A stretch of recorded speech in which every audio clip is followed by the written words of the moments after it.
So before we start reading the Crucible in class tomorrow, it's important that you get some background information on it. So this PowerPoint is going to walk you through a little bit about the Puritans themselves, a little bit about the witch trials, and ultimately working our way towards Arthur Miller and what he's trying to do with the Crucible. So, for starters, let's find out a little bit more about the Puritans. So first of all, they came to America to avoid religious persecution. They wanted to be free to worship the way they believed, and England was not allowing them to do that. But they didn't want religious freedom for everybody. That we hold that as like the gold standard, and that's not what they came for. So you would think people who were fleeing religious persecution would be more open to um, alternate alternate religions and whatnot, but that's not exactly the case. One of their beliefs was in the total depravity of man. Essentially, they thought man was evil and most likely going to hell. They thought it was predetermined, you were predestined to go to heaven or hell, but they thought, why tempt it? So that fed into their moral code of wanting to be God's perfect servants at all times. They set up their community here in America as what they call the city on a hill.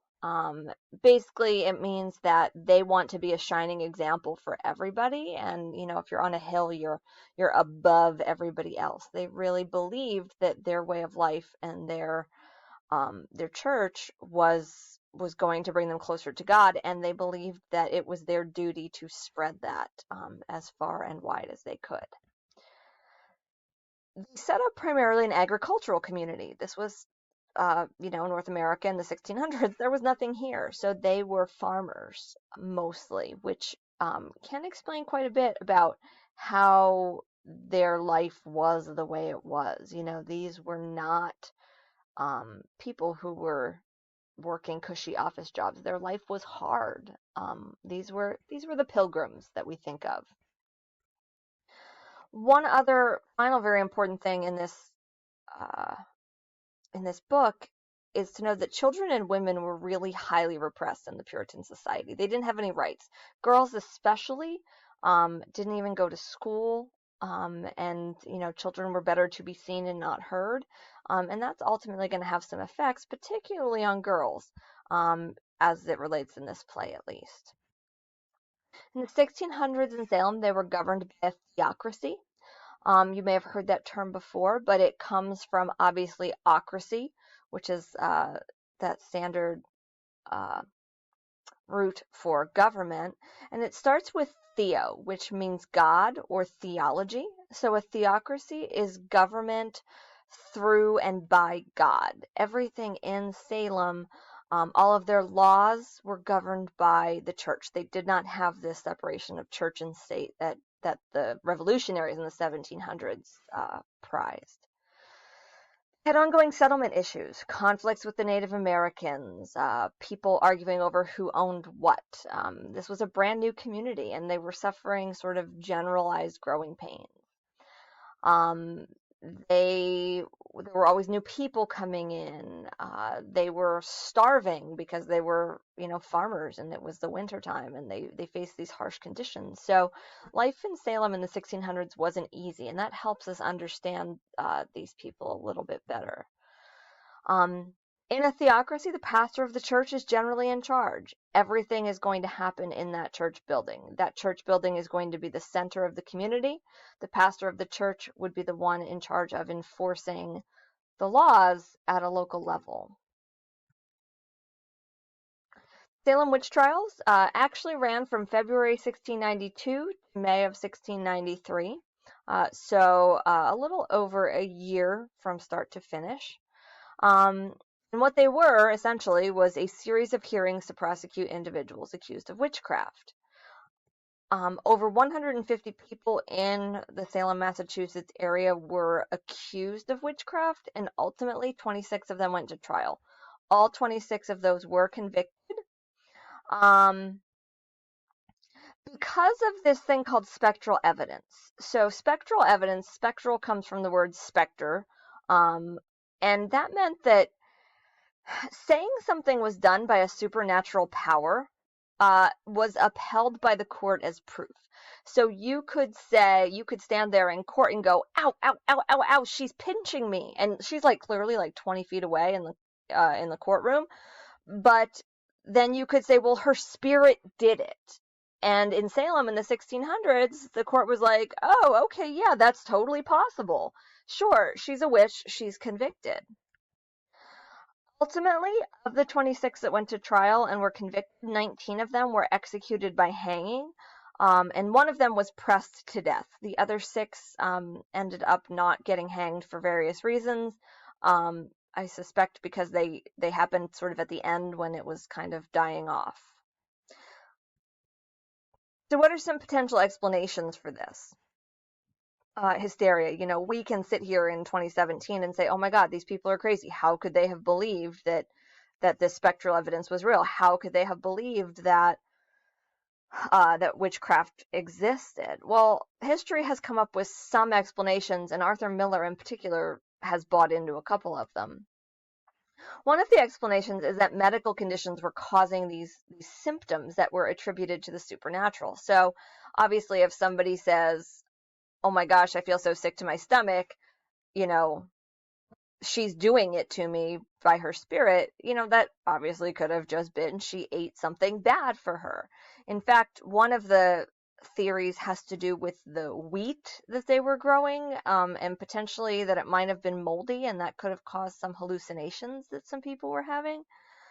Um, Another explanation is what you might have learned about in psych called the psychosomatic response, and that's the connection between the mind and the body.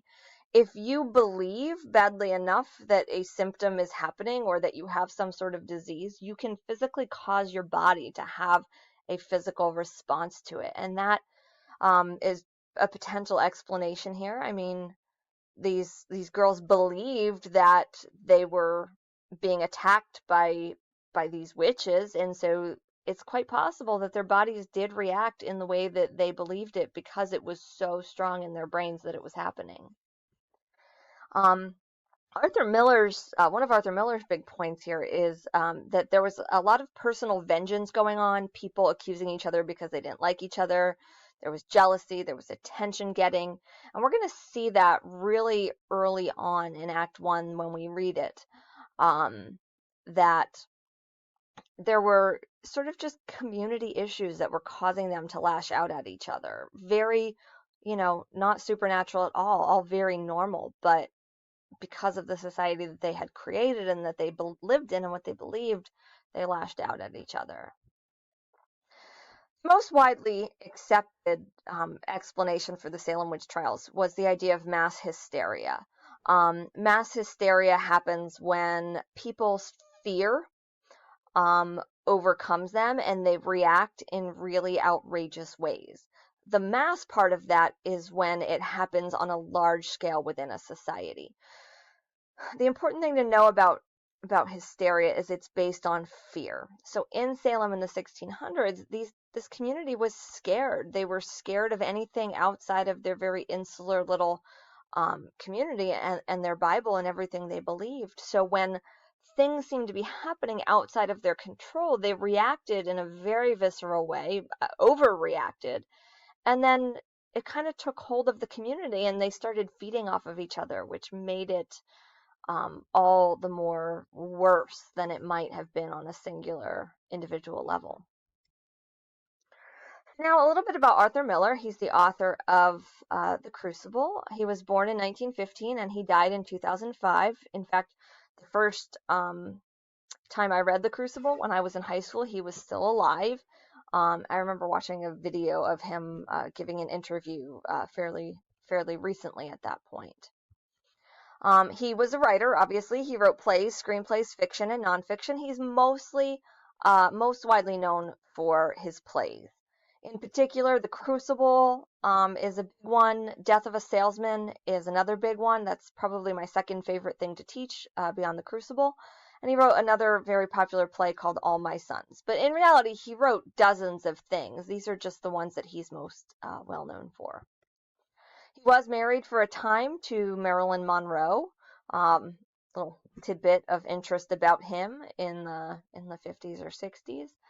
And he was famous for his involvement in the McCarthy trials of the 1950s. And I'm not sure how much you guys know about the Red Scare and the McCarthy trials, but that's really kind of a big deal as we read The Crucible, because The Crucible was published in, I believe, 1953, and it was a direct reaction to this. So in the 1950s, the U.S. Had a strong anti-communist movement. We were concerned about Russia and China and all of the USSR and whatnot, and their communism spreading to the West. So the U.S. very much wanted to uh, nip that in the bud before it came here. In the 1950s, people were scared of communists. They started to point fingers at those suspected of being communists or communist sympathizers. They created this House Un-American Activities Committee to investigate these accusations. And a lot of artists, writers, directors, actors, Hollywood folks were targeted because of their liberal viewpoints. Oh, you're one of these, loosey-goosey liberal Hollywood elites. You must be into communism. And so Arthur Miller was one of these people who was targeted. He was asked to give a list of names of friends who were communists in front of the House Un-American Activities Committee, and he refused. He said absolutely not, and he was charged with contempt of court, which means he would not comply with what they wanted. So he wrote The Crucible as an allegory, and an allegory is a parallel. He used the Salem witch trials as a parallel to what he experienced in the 1950s. He said, hey, we look back at Salem and think they were crazy, but look what we're doing right now in the middle of the 20th century. This was all very intentional, and he was very plain about his goals with the Crucible. It was no secret. It's not us reading into his purpose. This is truly what he was trying to do, and he has spoken about it. He wanted to prove a point that our country was still susceptible to hysterical behavior, even in the most modern of times. Before we read The Crucible, it's important that you understand dramatic license and how this relates to history.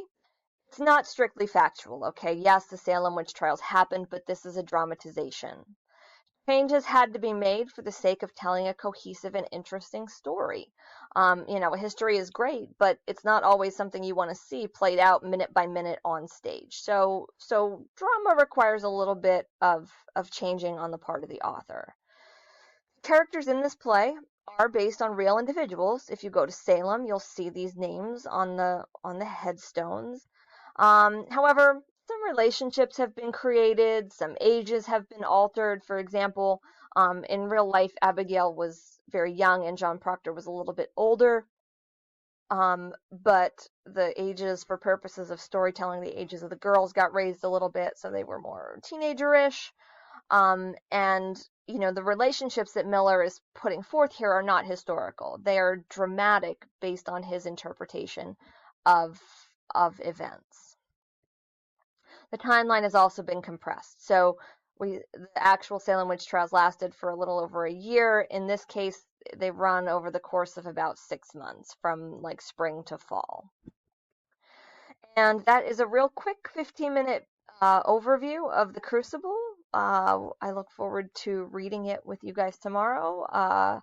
Within the next couple of days, I think you are really going to enjoy it.